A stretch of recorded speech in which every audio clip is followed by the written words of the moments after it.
ભગવાન વિઠ્ઠલનાથજીનો ઐતિહાસિક વરઘોડો આન બાન અને શાન સાથે નીકળ્યો। આજે ભગવાન વિઠ્ઠલનાથજીની 216મો વરઘોડો ગાયકવાડ પરિવારના પૂજન અર્ચન આરતી વરઘોડાની પ્રસ્થાન કર્યું। 2 નવેમ્બરના રોજ દેવઉઠી એકાદશી નિમિત્તે વિઠ્ઠલનાથજી ભગવાનનો વરઘોડો ગાયકવાડ પરિવારના પૂજન અર્ચન આરતી કરીને વરઘોડાને પ્રસ્થાન કરાયું હતું, જેમાં મોટી સંખ્યામાં ભક્તો જોડાયા હતા। વરઘોડામાં બેન્ડ બાજા ઢોલ નગારા સાથે આન બાન અને શાન સાથે નીકળ્યો।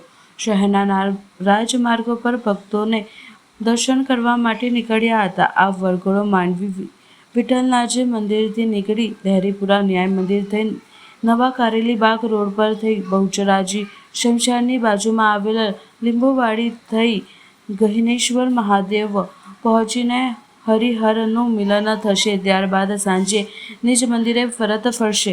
રાત્રે 9 થી 11ના સમયમાં શ્રીજીના તુલસી વિવાહ થશે। રાત્રે 11 થી 12 કલાક સુધી ચાલાની વિધિ યોજાશે। પવિત્ર દેવઉઠી એકાદશીની આપના માધ્યમથી તમામ શહેરીજનોને શુભેચ્છા પાઠવું છું। આજનો દિવસ ખૂબ જ પવિત્ર। આજથી આપણા હિન્દુ સંસ્કૃતિના તમામ શુભ તહેવારોની શરૂઆત તુલસી વિવાહ આજે છે। ભગવાન શ્રી હરિ, ભગવાન વિષ્ણુ આવતા ભગવાન વિઠ્ઠલજી ભગવાનનો 216મો વરઘોડો અને આજે વડોદરામાં નગરચર્યા નીકળશે।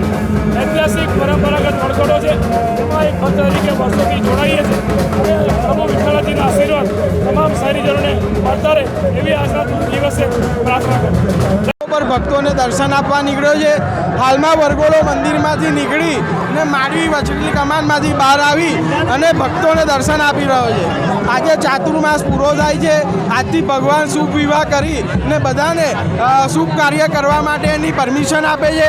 તો આજે જે કોઈ બી વરઘોડામાં જોડાશે અને પ્રભુનું નામસ્મરણ લેશે એને અશ્વમેઘ યજ્ઞનું પુણ્ય પ્રાપ્ત થશે। તો દરેક ભક્તોને વરઘોડામાં આવવા માટે હાર્દિક આમંત્રણ છે।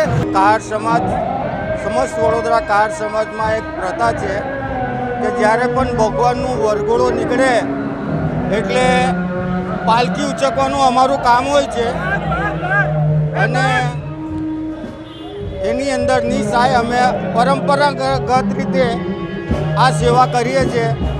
ભગવાનની સેવા એ અમારા થકી એમના લગ્ન વિધિના પ્રસંગ સુધી જાય છે અને અમને એ જાતની વધારે ખુશી હોય છે કે ભગવાન અમારા ખંડા પર બેસીને એમનું લગ્ન કરવા જાય છે।